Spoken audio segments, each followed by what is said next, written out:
कि श्री आशुतोष महाराज जी वही सांस्कृतिक महापुरुष हैं जो भारत को जगत गुरु बनाने के लिए कटिबद्ध हैं, जो भारत की जड़ों को, अध्यात्म को, उसी सनातन परम विज्ञान ब्रह्म ज्ञान को भारतवासियों को देने के लिए तत्पर हैं। और श्री महाराज जी कहते हैं कि जिस समय भारत जाग गया, जिस समय भारत में शांति आ गई, तो फिर विश्व में शांति दूर नहीं होगी। इसलिए श्री महाराज जी का यही संकल्प है, मानव में क्रांति से विश्व में शांति, from self awakening to global peace. और यही हमारा वो सौभाग्य है जिसे आज हम तीसरी श्रेणी में रखते हैं, लेकिन ये सबसे प्रथम सौभाग्य है हमारा कि आज पूर्ण सद्गुरु की शरण में बैठकर श्रीमद् भागवत महापुराण ज्ञान यज्ञ में इसे श्रवण करने का, इसे अपने हृदय में उतारने का सुअवसर मिल रहा है।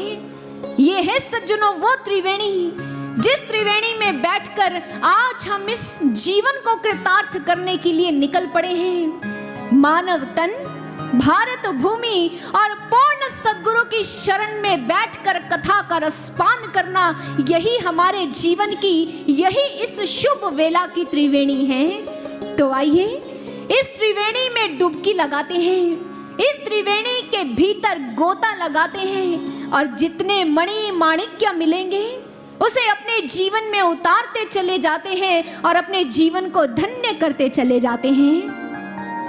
कथा कहती है कि शौनक आदि ऋषि भी सूत जी का पूजन कर एक दिन नैमिष्यरण्य क्षेत्र में उनसे आग्रह करते हैं। सूत जी महाराज को एक भव्य सिंहासन पर बिठा दिया।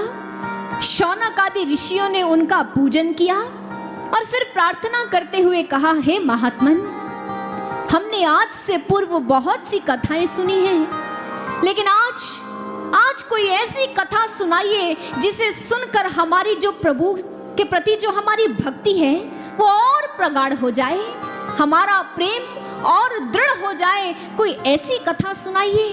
कथा सारंग मम कर्ण रसायनम।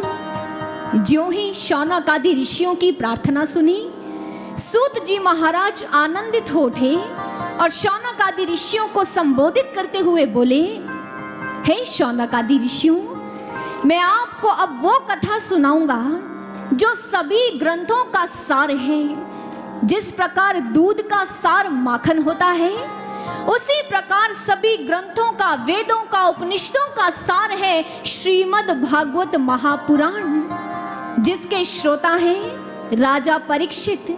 और राजा परीक्षित को जो कथा कहकर सुना रहे हैं वो है सुखदेव जी महाराज, जिन्होंने इस महान ग्रंथ की रचना की। वो है मुनिवर श्री कृष्ण द्वैपायन, यानी भगवान वेदव्यास। 12 स्कंद 18,000 श्लोकों का सम्मिश्रण है यह ग्रंथ, जिसमें भगवान की भिन्न भिन्न लीलाएं हैं, भक्तों का प्रेम है, उनकी प्रार्थनाएं हैं, उनकी गुहार है और उसका भावपूर्ण वर्णन वेदव्यास जी ने इस पावन पुनीत ग्रंथ में किया है। सूत जी महाराज शौनक आदि ऋषियों को कथा सुनाते हुए कहते हैं, एक बार विशालापुरी में हमारे देवर्षि नारद जी का आगमन हुआ। हमारे देवर्षि नारद जी जो सदैव एक लोक से दूसरे लोक में भ्रमण करते रहते हैं, एक स्थान पर टिककर बैठते ही कहाँ है, कभी यहाँ तो कभी वहाँ। आज उनका आगमन हुआ है कहाँ, विशालापुरी में, जहाँ सनकादि ऋषि विराजमान रहते हैं। और आज जब देवर्षि नारद जी को देखा, उन्हें तुरंत कहीं से आते और जाते हुए देखा, तो देवर्षि नारद जी को रोक लिया। अरे देवर्षि, तनिक रुकिए, अरे इतनी जल्दी जल्दी कहाँ जा रहे हैं और कहाँ से आ रहे हैं। देवर्षि नारद जी ने ज्यों ही सुना, उनके बढ़ते कदम रुक गए। कहने लगे, नारायण नारायण। हे महात्मन, आप तो जानते ही हैं कि मैं तो एक लोक से दूसरे लोक, एक स्थान से दूसरे स्थान पर सदैव भ्रमण ही करता रहता हूँ। सनकादि ऋषियों ने कहा, हाँ हाँ देवर्षि, हम जानते हैं कि आप भ्रमण करते रहते हैं, लेकिन हमने तो यह भी सुना है, हरि का दास कभी ना होवे उदास। लेकिन आज तो आप उस व्यक्ति के मानिंद जान पड़ते हैं जिसका सब कुछ ही लुटपुट गया हो। ऐसा क्यों? देवर्षि नारद जी ने कहा, अरे महात्मन, आप सही कहते हैं। अरे आप तो जानते हैं कि मैं एक स्थान पर टिक कर नहीं बैठता। एक दिन मेरे मन में एक भाव ने जन्म लिया। मैंने सोचा कि क्यों ना उस पृथ्वी लोक पर होकर आऊं जहां मेरे नारायण अवतार लेते हैं, जहां मेरे श्री हरि जाकर अपने छोटे छोटे चरणों से उस धरा को पवित्र कर देते हैं। क्यों ना ऐसी मिट्टी को अपने माथे पर लगाऊं, क्यों ना ऐसे भूलोक का जाकर दर्शन करूं। बस महात्मन, मन के भीतर ये भाव उठा और अपने खड़ताल बजाते मैं चल दिया भूलोक की ओर। पुष्कर, गोदावरी, नर्मदा हर तीर्थ स्थान पर गए, लेकिन कहीं भी मन को शांत करने के लिए कुछ भी नहीं दृष्टिगोचर हुआ। इस संपूर्ण धरा पर कलयुग का सहायक आ चुका था और उसने संपूर्ण पृथ्वी को प्रताड़ित कर रखा था।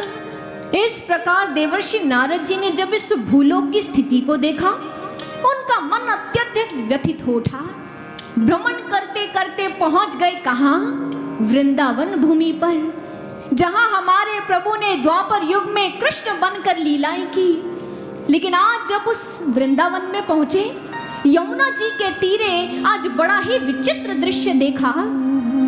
एक सुरूपवती नव युवती बड़ी जोर जोर से क्रंदन कर रही है और उसके पास दो वृद्ध पुरुष मूर्छित पड़े हैं। बार बार अपनी अंजलि में जल भर कर लाती और उन दो वृद्ध मूर्छित पुरुषों को जगाने का प्रयास करती। जब अपने प्रयास में असफल हुई तो जोर जोर से रुदन करने लगी। देवर्षि नारद जी ने इस दृश्य को देखा और कौतूहलवश आगे बढ़ गए।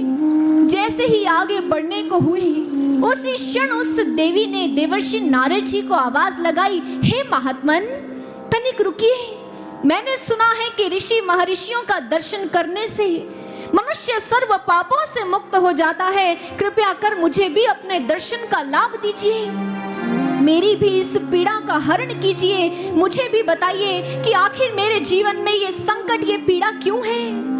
देवर्षि नारद जी ने कहा, हे देवी, आप कौन हैं?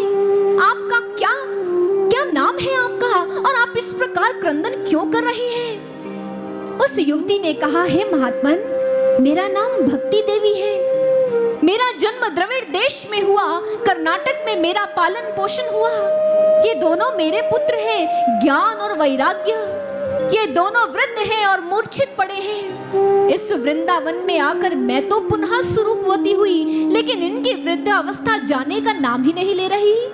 अब आप खुद बताइए कि जिसकी माँ यौवन अवस्था में हो और पुत्र वृद्ध अवस्था में हो, वो माँ क्या प्रसन्न रह सकती है? हे महात्मन, बताइए ना कि मेरे पुत्र ज्ञान और वैराग्य की मूर्छा भंग कब होगी? वो इस प्रकार कब तक पड़े रहेंगे? वे कब अपने उस अवस्था को, यौवन अवस्था को प्राप्त करेंगे? भक्ति देवी ने आज देवर्षि नारद जी को आवाज दी।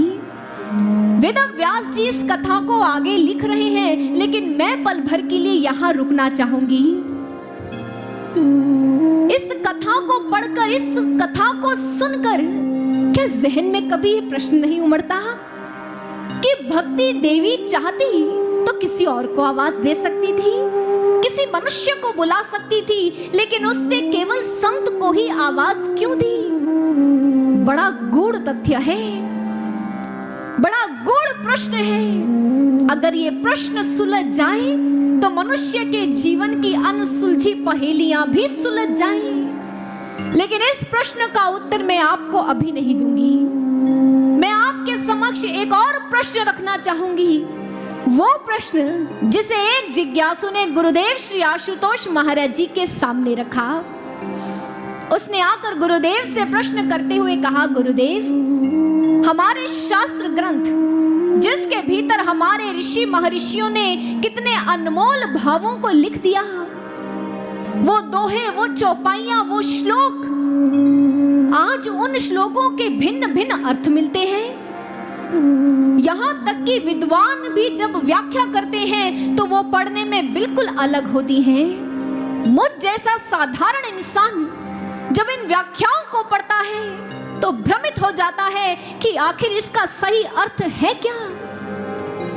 उस क्षण उस जिज्ञासु की इस जिज्ञासा को खत्म करते हुए गुरुदेव श्री आशुतोष महाराज जी ने एक बड़े ही साधारण उदाहरण से आरंभ किया। गुरुदेव ने कहा, एक बार एक वृक्ष की डाल के नीचे चौपाल पर 4 मित्र बैठे थे। एक पंडित, दूसरा फकीर, तीसरा पहलवान और चौथा दुकानदार। डाल पर बैठे पक्षी ने एक सुर निकाला। उसे सुनते ही पंडित जी कहने लगे, अरे देखा कितना भक्ति भाव वाला है, कैसे प्रभु के नाम का स्मरण कर रहा है, कह रहा है सीताराम दशरथ, सीताराम दशरथ। ये सुनना था कि फकीर कहने लगे, अरे नहीं नहीं, ये तो कहता है सुभान तेरी कुदरत, सुभान तेरी कुदरत। भाई 2 मित्र कुछ कहें तो क्या तीसरा चुपचाप बैठेगा? पास में ही बैठे हमारे पहलवान जी ने कहा, अरे मित्रों तुम दोनों गलत कहते हो, ये नहीं कह रहा, ये तो कह रहा है दंड बैठक कसरत, दंड बैठक कसरत। चौथा मित्र अब अपने आप को रोक नहीं पाया, दुकानदार था, कहने लगा, अरे मित्रों ये गलत है, ये कह रहा है नून तेल अदरक, नून तेल अदरक। कहने का तात्पर्य कि मनुष्य अपने अनुभव, अपनी बुद्धि और अपने सोच के अनुसार किसी भी शब्द का अर्थ निकालता है, उसके अर्थ को निरूपित करता है। अब जब बुद्धि और सोच अलग अलग है तो उनके द्वारा किया गया अर्थ एक जैसा कैसे हो सकता है? श्री महाराज जी ने समझाते हुए कहा, जब यही बात, यही घटनाक्रम जब शास्त्र ग्रंथों में या महापुरुषों के प्रवचनों में लगता है तब वहां पर उनके अर्थों का अनर्थ हो जाया करता है। गुरुदेव ने अपने ही जीवन की एक घटना कह सुनाई कि एक बार किसी संस्थान के एक बड़े विद्वान श्री महाराज जी के पास आए और आकर उन्होंने अपनी महानता का गुणगान करते हुए कहा कि हमारे संस्थान में ऐसे ऐसे विद्वान हैं जिन्होंने रामचरितमानस पर गहरे शोध किए हैं, जिसका फल है कि हमारे पास गोस्वामी तुलसीदास जी के द्वारा लिखी गई एक एक चौपाई के 100 अर्थ हैं। सोच रहा था कि गुरुदेव उसकी प्रशंसा में कुछ कहेंगे, लेकिन गुरुदेव ने कहा, आपने तो अनर्थ कर दिया। गोस्वामी तुलसीदास जी ने जब इस चौपाइयों को लिखा होगा तो चौपाई की रचना करते समय उनके जहन में, उनके मस्तिष्क में एक ही अर्थ होगा जिसे वो लोगों को समझाना चाहते होंगे, लेकिन आपने एक चौपाई के 100 अर्थ निकालकर आपने तो पूरी मानव जाति को भ्रमित कर दिया। आपने तो गोस्वामी तुलसीदास जी के अर्थों का अनर्थ कर दिया। कहते हैं कि एक बार महात्मा बुद्ध जी प्रवचन कर रहे थे। भाई प्रवचन सुनने तो सभी आते हैं, उसी प्रवचनों को सुनने के लिए वहां भांति भांति के लोग विद्यमान थे। एक चोर भी था, एक वैश्या भी थी, एक दुकानदार भी था। महात्मा बुद्ध जी ने अपने प्रवचनों को विराम दिया और अंत में एक शब्द कहे, अपने नित्य कर्म करो। चोर ने सुना कि महाबुद्ध ने कहा है नित्य कर्म करो, मेरा तो नित्य कर्म ही चोरी करना है, चलो चलकर चोरी करो। अब तो महात्मा बुद्ध जी ने कह दिया। वैश्य ने सोचा, मैं तो वैश्यावृत्ति करती हूँ, तथागत ने कहा है तो अब जाकर मुझे अपने कार्य में संलग्न हो जाना चाहिए। आप खुद सोचिए, क्या महाबुद्ध के द्वारा कहा गया यह वाक्य कि अपना नित्य कर्म करो, क्या इसका अर्थ ये हो सकता है कि वैश्या वैश्यावृत्ति में संलग्न हो जाए और चोर चोरी करने के लिए बढ़ जाए? क्या महापुरुष ऐसे विचार रखेंगे? नहीं, महाबुद्ध ने तो ये कहा कि मनुष्य तन का जो नित्य कर्म है ईश्वर की भक्ति करना, जाओ और जाकर उसमें संलग्न हो जाओ, ये हमारी आज्ञा है। लेकिन मनुष्य भूल कर बैठा। जब उसने महापुरुषों के प्रवचनों को, उनके शब्दों को, शास्त्र ग्रंथों के दोहे व श्लोकों को अपनी बुद्धि से समझने का प्रयास किया, क्योंकि जानते हैं ये शास्त्र ग्रंथ कोई साधारण ग्रंथ नहीं है। हमारे ऋषि महर्षियों ने ध्यान की उत्तम अवस्था में बैठकर इन ग्रंथों को लिखा है, और हमारी बुद्धि वो तो संकीर्ण है। उस संकीर्ण बुद्धि के द्वारा उन महान ग्रंथों की रचना को हम स्वयं कैसे समझ सकते हैं, उसके अर्थ को हम स्वयं कैसे अनुमान लगा सकते हैं। इसलिए हमारे महापुरुषों ने कहा, केवल ग्रंथ लिखकर नहीं गए, उन ग्रंथों के भीतर जो भी प्रश्न उठेंगे उनका समाधान भी लिख दिया और कह दिया, अविज्ञाते परे तत्वे शास्त्राधीतस्तु निष्फला, कि बिना महापुरुषों की शरण में बैठे, बिना उस तत्व ज्ञान की प्राप्ति किए आप शास्त्र ग्रंथों के अर्थों को, उसके सार को समझ नहीं सकते। गोस्वामी तुलसीदास जी स्वयं कहते हैं, श्री गुरु पद नख मणिगण ज्योति, सुमिरत दिव्य दृष्टि ही होती, सूझहि रामचरित मणि मानिक, गुप्त प्रगट जो जे जही खानिक। कि तब तक राम का चरित्र समझ नहीं आएगा, तब तक रामचरित मानस समझ नहीं आएगी, जब तक हम महापुरुषों के पास बैठकर उस ब्रह्म ज्ञान को नहीं ले लेते। यही कारण है सज्जनों कि आज भक्ति देवी ने देवर्षि नारद जी को आवाज दी, क्योंकि भक्ति का प्रादुर्भाव तभी होता है, भक्ति का आरंभ तभी होता है जब जीवन में संत का आगमन होता है। संत आते हैं और आकर हमारे समक्ष इन सभी शास्त्र ग्रंथों के सार को इस मंदिर के भीतर, इस हृदय में खोल कर रख देते हैं, और उस दिन आरंभ होता है हमारी भक्ति। जब हम अपने अंतर घट में ईश्वर के तत्व स्वरूप का दर्शन करते हैं, उस तत्व ज्ञान, उस ब्रह्म ज्ञान को प्राप्त करते हैं, तो ये बाहरी ज्ञान स्वतः ही हमें प्राप्त हो जाता है। यही तो हमारी मीराबाई की कहानी है।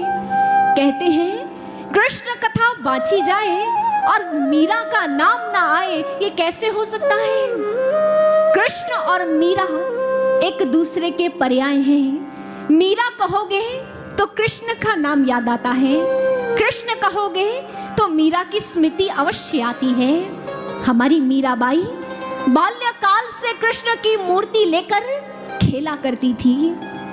इतने भाव, इतना प्रेम कि जिस क्षण कृष्ण को आवाज देती प्रभु प्रकट हो जाते। जानते हैं ना, हमारी भक्ति में वो शक्ति नहीं, हमारे प्रेम में वो बल नहीं जो कृष्ण को बुला ले, लेकिन मीरा में वो शक्ति थी। मीरा अपने कृष्ण का स्मरण करती, कृष्ण दौड़े चले आते हैं। एक दिन कृष्ण ने मीरा के पास आकर कहा, मीरा अरे बंद कर ये गुड्डा गुड्डियों का खेल। मीरा ने बड़े आश्चर्य में भरकर कहा, गुड्डा गुड्डियों का खेल? प्रभु ये कैसी बातें कर रहे हैं? अरे मैंने तो बाल्यकाल से कभी खिलौनों से खेला ही नहीं, मैंने तो बाल्यावस्था से केवल आपकी ही इस मूर्त से प्रेम किया है, केवल आपसे ही लौ लगाई है।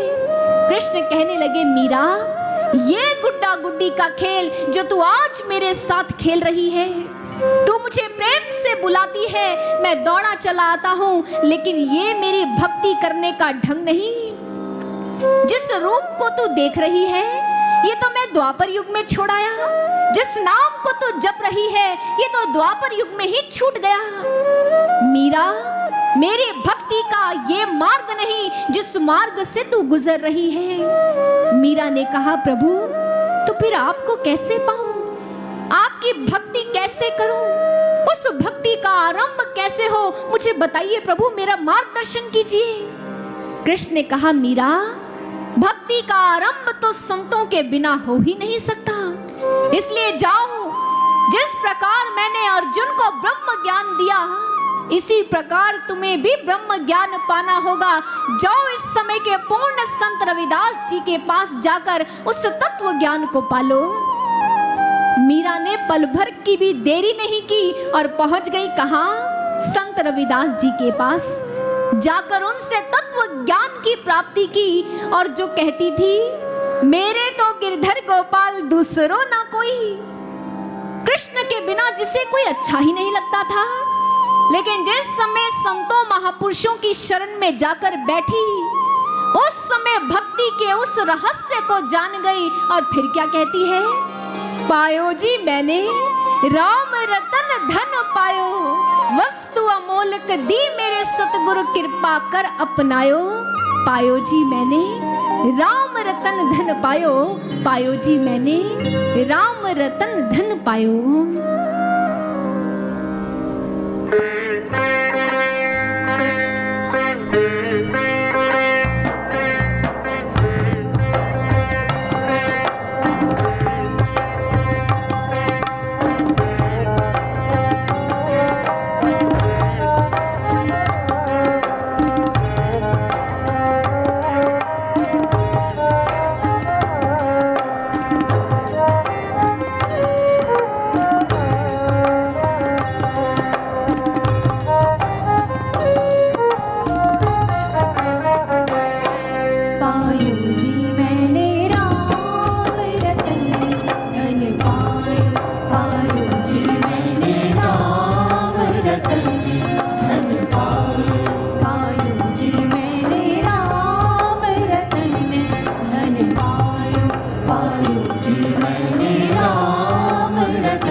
कर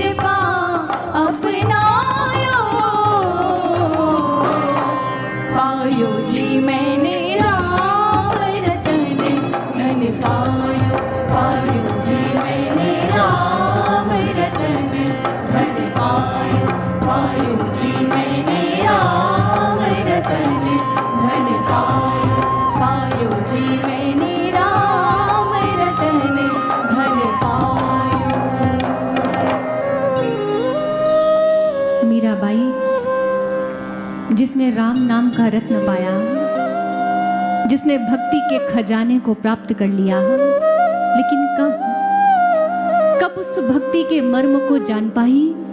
जब संतों की शरण में जाकर बैठी। यही कारण है कि वेद व्यास जी ने जिस कथा को लिखा, जिस गाथा को लिखा, उसके भीतर भी ये सूत्र छिपा दिया कि भक्ति देवी ने देवर्षि नारद को आवाज लगाई। देवर्षि नारद रूपी संत के द्वारा ही भक्ति की पीड़ा का हरण होगा। और वो कैसे होगा? चलिए आगे चलते हैं। वेद व्यास जी लिखते हैं कि देवर्षि नारद जी भक्ति देवी के समक्ष खड़े हैं और भक्ति देवी से उसके दुख का कारण जान लिया है। भक्ति देवी क्रंदन करती हुई कहने लगी, महात्मन मुझे इस दुख से उबार लीजिए। देवर्षि नारद जी ने कहा, नारायण नारायण, हे देवी आप चिंता मत कीजिए, मैं अभी इसी क्षण इनके दुख का कारण ज्ञात कर लेता हूँ।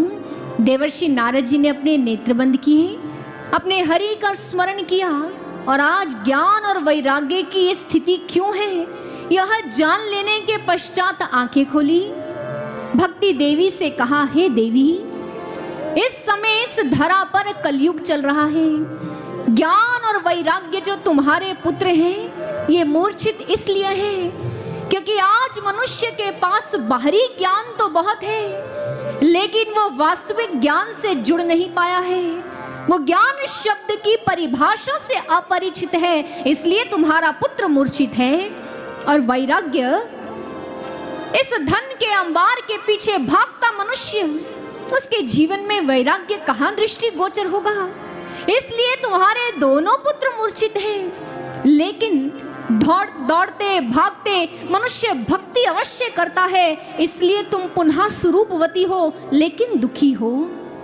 भक्ति देवी ने कहा, हे महात्मन, तो ज्ञान और वैराग्य की मूर्छा कैसे भंग होगी? इनकी चेतना पुनः कैसे लौटेगी? आप कोई उपाय कीजिए। देवर्षि नारद जी ने कहा, हाँ अभी उपाय किए देता हूँ। बार बार गीता का पाठ कह सुनाया, वेदों की ध्वनि की, वेदांत घोष किया, ज्ञान के कान के पास अपना मुख ले गए, जोर से आवाज दी, ज्ञान अरे उठो पुत्र, हे वैराग्य अपनी इस निद्रा का त्याग करो, उठो पुत्र। जैसे ही देवर्षि नारद जी ने ये प्रयास किए, उनके इन प्रयासों के फलीभूत वे दोनों किसी तरह उठे तो सही, लेकिन आलस्य के कारण जम्भाई लेते रहे और आंखें खोलकर बाहर का दृश्य देख भी नहीं पाए और फिर से मूर्छित हो गए। देवर्षि नारद जी ने इस दृश्य को देखा, अब तो अचरज में पड़ गए। कहने लगे कि अरे मेरा तो हर प्रयास असफल हो गया, अब इनकी मूर्छा भंग कैसे होगी? जब चारों ओर से अपने आप को असहाय पाया तो स्मरण किया अपने नारायण का और अंतर मन से अपने प्रभु के चरणों में प्रार्थना की, प्रभु कृपा कीजिए, प्रभु कृपा कीजिए, आपके दास का हर पुरुषार्थ असफल हो रहा है। हे प्रभु, इस ज्ञान और वैराग्य के भीतर पुनः शक्ति का संचार कीजिए ताकि ये भक्ति को आनंदित कर सके। ज्यों ही आज देवर्षि नारद जी ने प्रभु के श्री चरणों में प्रार्थना रखी, उसी क्षण क्या हुआ? देवर्षि नारद जी के अंतर मन में एक आकाशवाणी गूंजी और जिसमें प्रभु के वाणी स्पष्ट सुनाई दी, एतदर्थं तु सत्कर्म सुरर्षे त्वं समाचर सत्कर्मणि कृते तस्मिन् सन्निद्रा विदतान्यो गमिष्यति शनात् भक्तिः सर्वतः प्रसरिष्यति। हे देवर्षि, तुम्हारा प्रयास अवश्य सफल होगा, ज्ञान और वैराग्य की मूर्छा अवश्य भंग होगी, भक्ति को अवश्य ही आनंद मिलेगा, लेकिन उसके लिए तुम्हें एक सत्कर्म का आयोजन करना होगा और उस सत्कर्म के बारे में तुम्हें कोई संत शिरोमणि ही बता सकते हैं। इतना कहकर आकाशवाणी बंद हो गई। देवर्षि नारद जी ने नेत्र खोले, प्रभु की वाणी का स्मरण किया और अब तो और सोच में पड़ गए। ये संत शिरोमणि कहाँ मिलेंगे? ये कौन सा सत्कर्म है जिसका आयोजन करने पर ज्ञान और वैराग्य की मूर्छा भंग होगी? चल दिए भूलोक पर यात्रा करने, नारायण नारायण की धुन चलाए। एक एक संत, एक एक ऋषि से पूछ रहे हैं कि वह सत्कर्म कौन सा है जिससे ज्ञान और वैराग्य की मूर्छा भंग हो जाए। जैसे ही ये सुना, सभी ने ना में उत्तर दिया और चारों ओर हाहाकार मच गया कि जिसके बारे में देवर्षि को नहीं पता, उसके बारे में हमें क्या पता होगा। भ्रमण करते करते देवर्षि पहुंचे बद्री वन में, जहां सनकादि मुनि विराजमान थे, और जाकर अपना प्रश्न, अपनी जिज्ञासा उनके सामने रख दी। सनकादि ऋषियों ने कहा, हे देवर्षि, जिस सत्कर्म के बारे में श्री हरि ने कहा है, वो सत्कर्म जानते हो कौन सा है? श्रीमद् भागवत महापुराण ज्ञान यज्ञ है। तुम उस ज्ञान यज्ञ का आयोजन करो, भक्ति अपने दोनों पुत्रों के संग वहां पहुंच जाएगी। देवर्षि नारद जी ने सुना, कहने लगे, नारायण नारायण, अरे कैसी बातें करते हैं महात्मन। मैंने आपसे पहले भी कहा कि मैंने गीता का पाठ कह सुनाया है, मैंने वेदों की ध्वनि की है, उनसे इनकी निद्रा भंग नहीं हुई, तो ये श्रीमद् भागवत महापुराण क्या कर लेगा। सनकादि मुनियों ने मुस्कुराते हुए कहा, हे देवर्षि, आप सत्यता से अनभिज्ञ हैं। जिस प्रकार वृक्ष में रस उसकी जड़ से लेकर शाखा तक रहता है, लेकिन आप उसके रस को ऐसे प्राप्त नहीं कर सकते। अगर वृक्ष के रस को स्वाद लेना है तो उस पर लगे फल को तोड़ लो। हमारे वेद, शास्त्र, ग्रंथ, उपनिषद, इन सब का रस जो है, इन सब का फल जो है, वो है श्रीमद् भागवत महापुराण। ये कोई साधारण ग्रंथ नहीं है। जिस प्रकार सिंह की गर्जना होते ही भेड़िए भाग उठते हैं, उसी प्रकार जिस समय भागवत सिंह नाद करेगा तो कलयुग के सारे दोष खत्म हो जाएंगे और भक्ति, ज्ञान, वैराग्य को आनंद मिलेगा। देवर्षि नारद जी ने कहा, हे सनकादि ऋषियों, आपने इतना उपकार किया तो अब यह भी बता दीजिए कि इस ज्ञान यज्ञ का आयोजन मैं किस स्थान पर करूं। सनकादि मुनियों ने कहा, हे देवर्षि, अगर लीला कर रहे हो तो चलो, हम भी तुम्हारी लीला में सहयोग किए देते हैं। हरिद्वार में आनंद नामक घाट पर जाकर इस ज्ञान यज्ञ का आयोजन करो।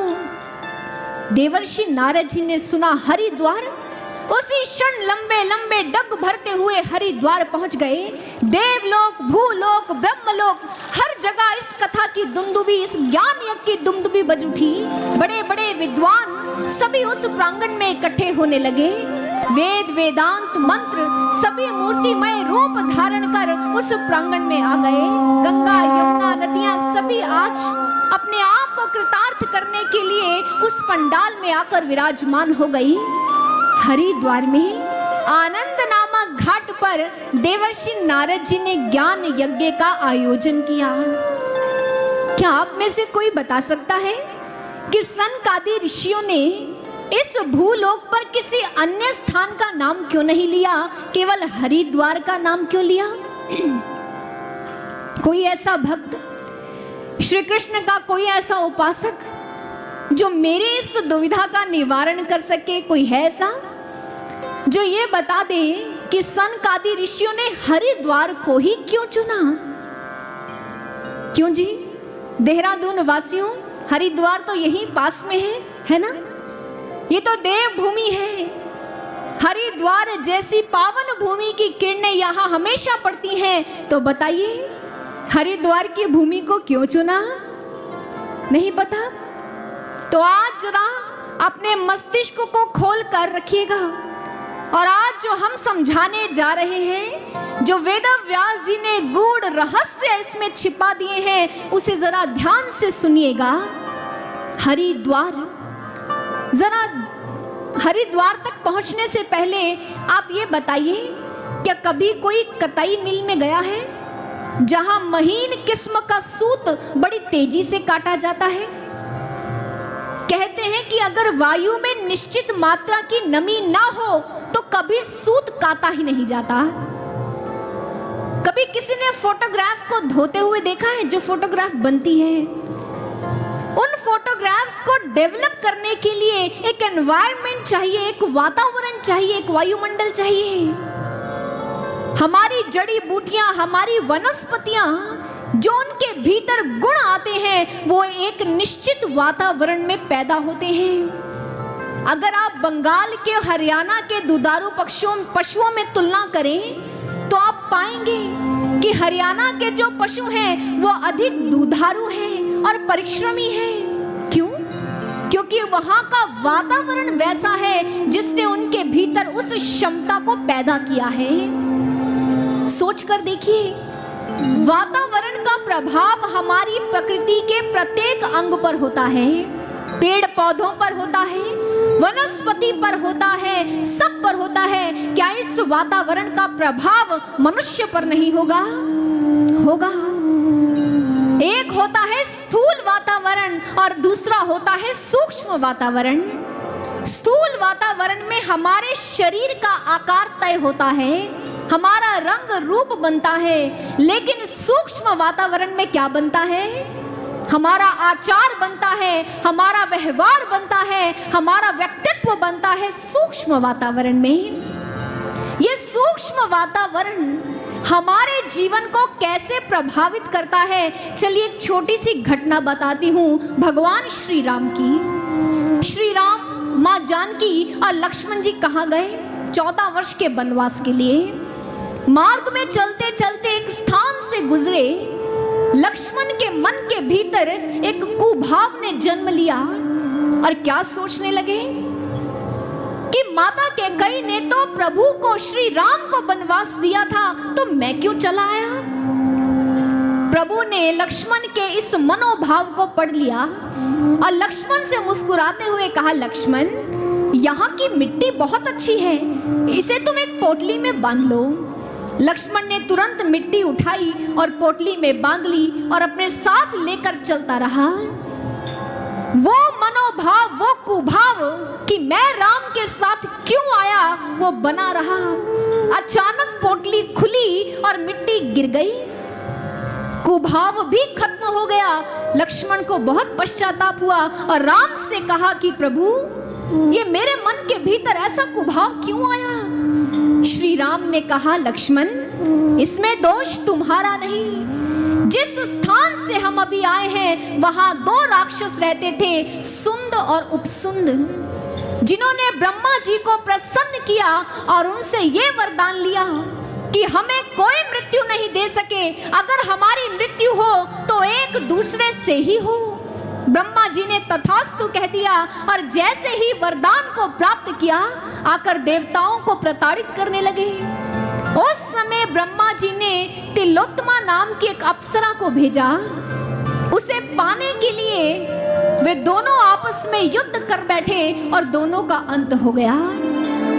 भगवान श्री राम के जीवन की ये घटना, जिसे श्री राम लक्ष्मण को समझाते हुए कहते हैं, लक्ष्मण, दोष तुम्हारा नहीं, ये वो वातावरण है जिसके भीतर सुंद और उपसुंद नामक राक्षस रहा करते थे। उनके कुभाव, उनके दुर्विचार ही तुम्हारे मन को मलिन कर गए और तुम्हारे मन में ये कुभाव जन्म ले बैठा।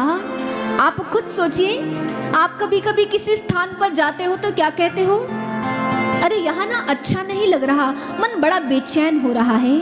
लेकिन किसी अन्य स्थान पर पहुंचते हो तो आप क्या कहते हो?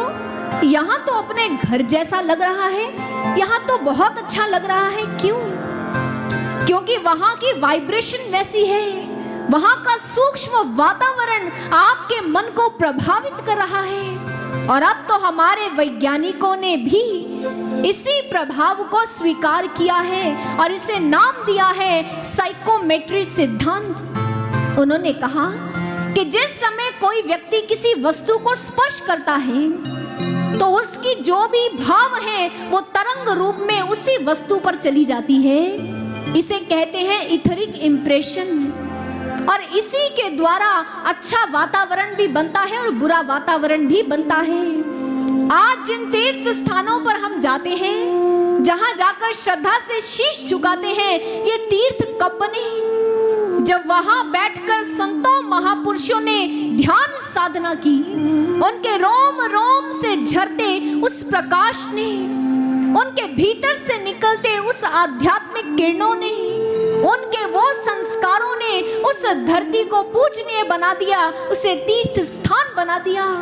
इसलिए जब भी हम इन तीर्थ स्थानों पर जाते हैं, हमें बहुत शुद्ध लगता है, अच्छा लगता है, हमारे मन के भीतर सुंदर भाव जन्म लेने लगते हैं। यही कारण है कि आज सनकादि ऋषियों ने हरिद्वार जैसे पुण्य तीर्थ का चयन किया, क्योंकि वहां की वाइब्रेशन, वहां की तरंगे आध्यात्मिक गुणों से ओतप्रोत थी। और दूसरा कारण, अगर तात्विक दृष्टि से देखना चाहें, हरिद्वार दो शब्दों के संयोग से बना है, हरि और द्वार। ठीक है, हरि यानी श्री हरि नारायण भगवान, और द्वार यानी दरवाजा। हरिद्वार का अर्थ हुआ श्री हरि से मिलने का द्वार, वो दरवाजा जो खुल जाए तो हरि का दर्शन हो जाए। वो द्वार कौन सा है सज्जनों? वो द्वार कहीं बाहर नहीं, वो द्वार इसी मंदिर में, इसी मानव तन में छिपा है, जहां माताएं बहनें बिंदी लगाती हैं, पंडित जन तिलक लगाते हैं। ये स्थान जिसे आप भगवान शिव का तृतीय नेत्र कहते हैं, जिसे भगवान श्री कृष्ण ने दिव्य दृष्टि कह दिया गया, जिसे आई ऑफ द सोल कहा गया, जिसे डिवाइन आई कहा गया, अनेक नाम है, लेकिन स्थान कौन सा है? ये हरिद्वार। इस द्वार के खुलते ही हमें हरि का दर्शन होता है, हमें हरि का दीदार होता है, इसे कहते हैं हरिद्वार। सज्जनों, हमारा भी तो मन करता है अपने हरि से मिलने का। जिस भगवान की कथाएं बाल्य अवस्था से सुनते आ रहे हो, क्या कभी मन ने ये नहीं कहा कि उस हरि को देखा जाए, उसका दर्शन किया जाए? अरे जिसकी कहानियां इतनी सुंदर हैं, सोचो वो कितना सुंदर होगा। लेकिन उससे मिलने का उपाय क्या है? आज के एक युवा ने प्रभु से पूछा, प्रभु आपसे कैसे मिला जाए? हमारे प्रभु ने भी उसी की भाषा में कहा, I am like a Wi-Fi. To connect with me, you need a correct password. मैं तो वो हूँ जो कण कण में विद्यमान है, लेकिन मुझसे मिलने के लिए एक पासवर्ड चाहिए, और वो पासवर्ड क्या है? वो है दिव्य दृष्टि। आप इसे एक और उदाहरण से समझिए। हम जानते हैं जल वाष्प रूप में सारे वायुमंडल में है, लेकिन कभी किसी को प्यास लगे तो क्या कभी उसे ऐसे करते देखा है कि हाथ घुमाया और पानी पी लिया? कर सकता है कोई ऐसा? नहीं, क्योंकि जानते हैं कि इन वाटर वेपर से आपकी प्यास नहीं बुझ सकती। अगर आपको प्यास बुझानी है तो इस जल के स्रोत के पास जाना होगा, किसी कुएं, किसी नदी, किसी तालाब की खोज करनी होगी, और जाकर वहां पे बहते जल को ग्रहण करना होगा। आप जानते हैं कि रेडियो वेव्स इस सारे वायुमंडल में है, लेकिन कभी आपका मन चाहे कि अपने स्थान पर बैठे बैठे मैं उन रेडियो से समाचार और गानों को सुन लूं, क्या सुन सकते हो? नहीं। आपको एक ट्रांजिस्टर चाहिए, आपको एक रेडियो चाहिए जिसकी फ्रीक्वेंसी को आप सेट करें और जो चैनल आप चाहें वो आप उसे सुन सकें। इसी तरह सज्जनों, वो ईश्वर कण कण में है, वो लीला कर रहा है, आप उसकी लीलाओं की कथाएं सुनते आ रहे हैं, लेकिन आज तक वो कभी दिखाई नहीं दिया। क्यों? क्योंकि उसे ऐसे देखा नहीं जा सकता। उसे देखने के लिए हरिद्वार जाना ही होगा, उसे देखने के लिए इस द्वार को खुलवाना ही होगा। आप कभी मंदिर जाएं और मंदिर में द्वार बंद हो, आप भगवान को देखना चाहते हो तो क्या करोगे? पंडित जी से कहोगे, पंडित जी जरा द्वार खोलिए और नारायण का दर्शन करवा दीजिए। ऐसा ही करना होगा। जिसका गृहित दिया ताला कुंजी गुर सो पाई, अनेक उपाय करे नहीं पावे बिन सतगुर शरणाई। जिसका ये घर है, जो इसमें बैठा है, उसने ताला लगा दिया और चाबी गुरु को सौंप दी। अब खोलेगा कौन? केवल गुरु ही खोल सकता है। ये बाहरी ताला नहीं जो तोड़ा जा सके, इसे केवल एक ही चाबी से और एक ही उपाय से खोला जा सकता है। वो उपाय क्या है? पूर्ण सद्गुरु की शरण में जाकर ही हम हरिद्वार पहुंच सकते हैं। इसलिए हमारे शास्त्र ग्रंथों ने कहा, अखंड मंडलाकारं व्याप्तम येन चराचरम तत्पदम दर्शितम येन तस्मै श्री गुरुवे नमः। जो कण कण में विराजित परमात्मा है, जो उसको घट में दिखा दे, जो आपकी दिव्य दृष्टि को खोलकर आपसे कह दे, हाँ देख ये है ईश्वर का तत्व स्वरूप, इसका दर्शन कर ले, ऐसे गुरु के चरणों में नमन करिए, नमन कीजिए भगवान श्री कृष्ण जैसे जगत गुरु के चरणों में, जिनके सामने अर्जुन खड़ा है और अर्जुन से कृष्ण कहते हैं, अर्जुन क्या मेरे उस रूप को देखना चाहता है? अर्जुन ने कहा, हाँ प्रभु देखना चाहता हूँ, आपका दर्शन करना चाहता हूँ। उस समय भगवान कृष्ण अर्जुन से क्या कहते हैं, O Arjun, your physical eyes are incapable of beholding my divine real form. I bestow upon you the divine eye, utilising which you shall be able to bestow my divine yogic form. न तो मांग शक्य से द्रष्टु मने नहीं विश्वचक्षुषा, दिव्यं ददामि ते चक्षुः पश्यमे योगम ऐश्वरम। हे अर्जुन, इन आंखों से देख नहीं पाएगा, आ मैं तुझे दिव्य दृष्टि देता हूँ और इस दृष्टि को खोलकर तत्क्षण मैं तुझे अपना दर्शन करवा देता हूँ। जिस प्रकार अर्जुन जगत गुरु की कृपा से हरिद्वार तक पहुंचा, आज भी हमें जगत गुरु श्री कृष्ण जैसे पूर्ण सद्गुरु की अभिलाषा है, जिनके चरणों में बैठकर हम उस दिव्य दृष्टि को प्राप्त करें, उस द्वार को खुलवा लें और उसके भीतर आनंद नामक घाट पर हम अपने जीवन को आनंदित करें, हम अपने जीवन को कृतार्थ करें। यही कारण था कि सनकादि ऋषियों ने हरिद्वार का आनंद नामक घाट चुन लिया।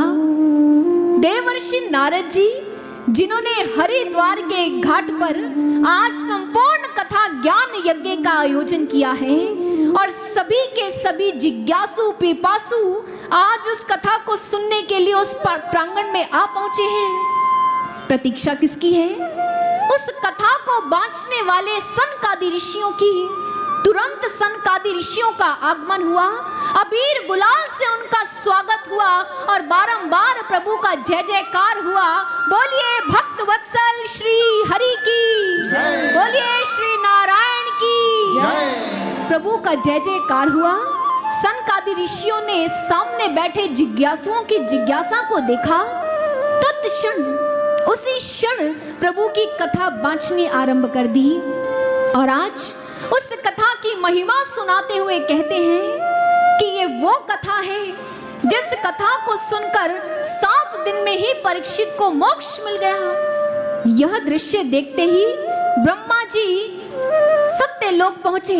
वहां तराजू में एक और श्रीमद् भागवत को रखा और दूसरी ओर सारे पदार्थ रख दिए, लेकिन भार किसका ज्यादा था? श्रीमद् भागवत महापुराण का। ये वो पावन पुनीत कथा है जिसके श्रवण मात्र से ही मनुष्य अपने जीवन के उन पापों से मुक्त हो जाता है। अगर इस कथा के मर्म को अपने भीतर उतार लिया जाए तो मनुष्य का लक्ष्य, उसकी मंजिल, उसका ध्येय उससे दूर नहीं। अभी सनकादि ऋषि इसी प्रकार कथा की महिमा सुना ही रहे थे कि भक्ति देवी ज्ञान और वैराग्य को संग लेकर वासुदेव के नाम का कीर्तन करती हुई वहां उपस्थित हो गई। सभी ने जब देखा कहने लगे, अरे ये कहां से आई? भक्ति देवी ने सनकादि ऋषियों के चरणों में प्रणाम किया। कहने लगे, महात्मन, मैं अभी अभी इस कथा के अर्थ से निकली हूं। आपने मुझे जीवन दान दिया है। कलयुग के प्रभाव से मैं तो मृत्यु प्राय हो चुकी थी, आपने मुझे जीवंत किया है। अब बताइए मैं कहाँ रहूं? सनकादि ऋषियों ने भक्ति से कहा, हे भक्ति देवी, तुम भक्तों को भगवान का प्रेम देने वाली हो। तुम दुख रूपी रोगों को निर्मूल करने वाली हो। तुम तो प्रेम का संपादन करने वाली हो। तुम तो भगवान का दर्शन करवाने वाली हो। इसलिए जाओ, जाकर सदा सदा के लिए भक्तों के हृदय में विराजमान हो जाओ। ये सुनना था कि भक्ति देवी भक्तों के हृदय में जाकर बैठ गई और जैसे ही भक्तों के जीवन में भक्ति आई तो क्या हुआ? आजी सोनियाचा दिनू वर्षे अमृताचा घनू, हरि पाहिला रे हरि पाहिला। संत ज्ञानेश्वर जिस समय भीतर भक्ति का प्रादुर्भाव हुआ, जिस क्षण जिस दिन उन्होंने अपने भीतर ईश्वर का दर्शन किया, तो क्या कहते हैं? आजी सोनियाचा दिनू, आज तो स्वर्ण दिन है। वर्षे अमृताचा घनो, आज तो वर्षा हो रही है, अमृत बरस रहा है। हरि पाहिला रे हरि पाहिला, आज तो मैंने हरि पा लिया, आज तो मुझे वो भक्ति मिल गई। संत नामदेव बड़े सुंदर सुंदर अभंग गा रहे थे। किसी ने पूछा क्या हो गया? नामदेव जी कहते हैं, सुखाचा सुख तरु सदगुरु खेचरू, स्वरूप साक्षात्कारो दाखविला। तेथे आनंदी आनंदू वोड़ला परमानंदू, कि जिस क्षण से वो भक्ति मेरे जीवन में आई है, मेरा जीवन आनंदित हो गया है, मैं गदगद हो उठा हूँ। शुभ दिन आयो, आज आनंद छायो रे, भक्ति सुधा हर घट में ही पायो रे, हर घट में ही पायो रे।